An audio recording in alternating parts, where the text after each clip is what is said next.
Magandang hapon sa inyong lahat! It's me again. Alicia ninyo, nagbabalik kami para sa aking panibagong video. Diba? Ang sarap pag ganito yung umaga natin, no? Hapon pala. Diba? Tumayo kayo ba kami na mga tapos ulap-ulap nyo din yung mga balikat, baka, diba? Dapat bago tayo magsimula, dapat masaya tayong lahat. Nabubuhayan na ba?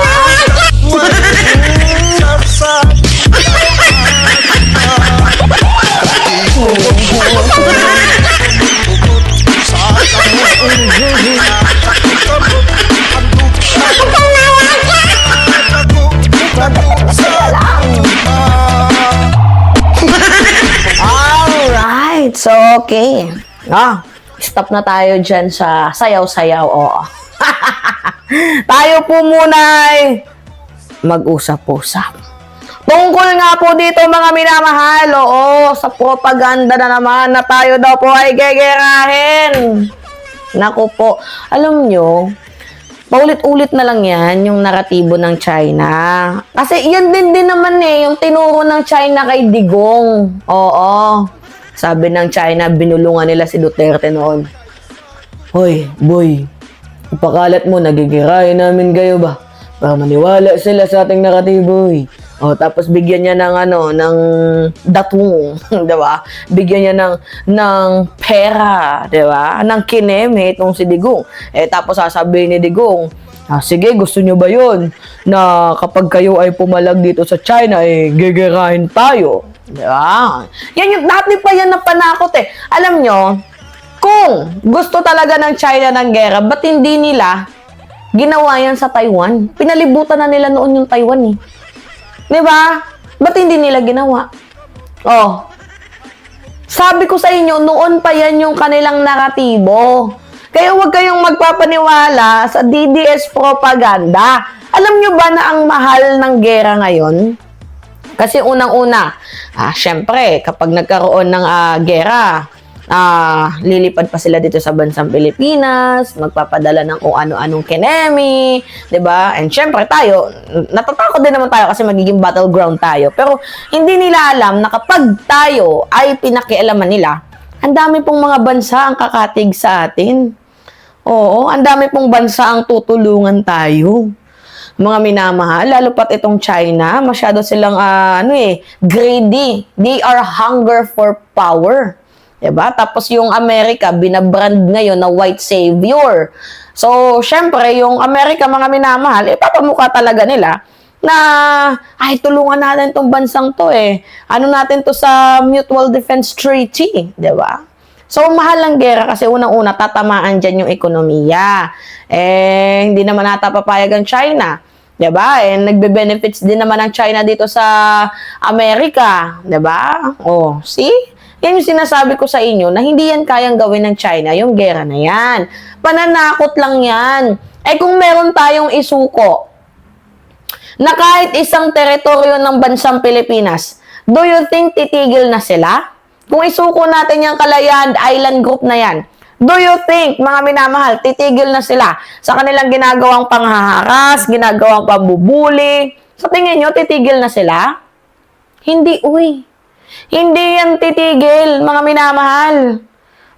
Baka nga, after niyan, total na, ibigay naman natin ng single piece ng pagmamayari ng Pilipinas, uulitin pa nila yan. To the point na, kung nabigay nga nila yung isa, pag hiningi natin to, ibibigay din natin to. Diba? Ganon. Ngayon, mayroon pong babala. Ito nga pong si Major General Mike Lohico. Na huwag kayong magpapaniwala sa mga propaganda ng China. Lalo na sa mga propaganda ng mga Chinator. Kasi kapag paulit-ulit nila na sinasabi, syempre, kukwestiyonin natin, ano ba yung worth natin? Ano ba tayo? Nasaan ba tayo? Diba? So, kapag inulit-ulit yan, ng mga senador, mga minamahal, papasok sa utak natin yung ganyang klaseng naratibo. Kaya nga nandito kami, para pigilan yung mga naratibo ng mga Chinator. Diba? Buti na lang may mga vloggers. Kaya i-like, subscribe ninyo itong ating channel. Ano, mga minamahal? Okay. Ano ba to? I-play natin. China's propaganda war works by making Filipinos argue against Filipino interests. Yan ang pahayag ni AFP Major General Mike Lohico sa gitna ng maiinit na palitan ng mga opisyal ng pamahalaan kaugnay ng tensyon sa West Philippine Sea. Sa isang Facebook post, sinabi ni Lohico na Chinese talking points delivered through Filipino mouths and keyboards ang ilang defeatist arguments na kumakalat sa social media. Anya, hindi war machines kundi naratibo ang panlaban ng China sa Pilipinas. Dagdag pa ng general, magtatagumpay anya propaganda war ng China oras sa magkaroon ng pagdududa ang mga Pilipino sa kanilang sariling mga karapatan at sa international law at ipahiya ang mga nagsasalita laban sa pang-aabuso. Kamakailan lang naging mainit ang palitan ng ilang mga senador kaugnay ng girian ni PCG spokesperson for the West Philippine Sea, Commodore J. Tariela, at ng ilang personalidad mula sa Chinese Embassy. Sa isang pagdinig sa Committee on National Defense, iminungkahi ni Senator Rodante Marcoleta na isuko na lang ng bansa ang Kalayaan Island Group para mailagay umano ang proper coordinates ng West Philippine Sea. Para madali, i-give up natin yung KIG. Then, mako-coordinate na natin lahat. But until and unless nandun yung KIG, wala nga po nasa labas po ng ating exclusive economic zone. Paano po malalagay sa entire West Philippine Sea? Pinabulaanan kalaunan ni Marcoleta ang mga pahayag na ito matapos makatanggap ng mga kritisismo na tila kinakampihan niya. Ang pangit ni Marcoleta, no? Laban bawi. Anyway, pinaliwanag ko naman yan sa inyo mga minamahal, no? Na yung Kalayaan Island Group na yan, basically talaga is, wala naman talaga siya. Within 200 nautical miles. Dito nga po sa ating exclusive economic zone. Pero hindi po basihan ang exclusive economic zone sa usapin ng pagmamayari ng lupa kasi island po yun. Ang EEZ ay patungkol lamang po ito mga minamahal sa karapatan ng yaman sa dagat. 'Di ba? Hindi po 'yan karapatan sa pagmamayari ng isla. So ibig sabihin, 'di ba, pwedeng nasa labas siya ng ating exclusive economic zone, yung isla na 'yan, pero pagmamayari pa din natin. Kasi according nga po mga minamahal dito sa international law, ang lupa ay hiwalay po 'yan dito sa dagat. So kapag ang isang isla ay valid na inangkin, 'di ba, at inadminister, 'di ba? Alam niyo yung meaning ng inadminister, inoccupy, 'di ba? Na may occupante diyan, 'di ba? May actual administration diyan, may pamahalaan diyan, 'di ba? Legal po 'yan na pagmamay-ari na natin 'yan, 'di ba? So ang dagat na nasa paligid nito, ang tawag diyan is Territorial Sea or EEZ. 'Di ba? So ngayon, mga minamahal, meron naman tayong malinaw na legal claim.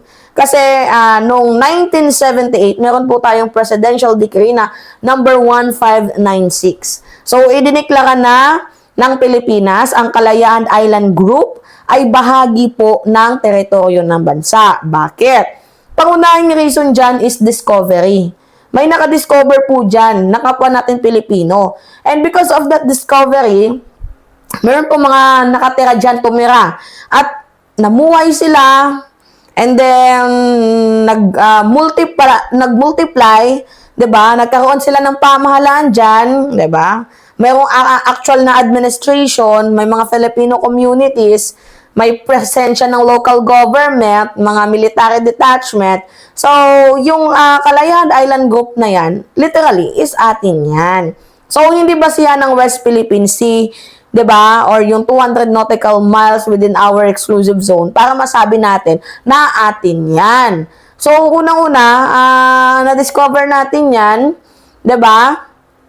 And then nagkaroon po tayo ng presidential decree, inangkin natin 'yan, atin na po 'yan. Wala naman kasi ibang bansa ang nakadiscover diyan, tayo lang naman mga minamahal. At saka yung EEZ, iba po 'yan sa usapin ng lupa, 'di ba? Magkaiba ang West Philippine Sea, yung usapin ng karagatan sa usapin ng pagmamay-ari ng lupa. Kaya yung ganitong argumento na sinasabi ni Marcoleta na hindi atin 'yan kasi wala 'yan sa ating EEZ. Baliw ka ba, boy?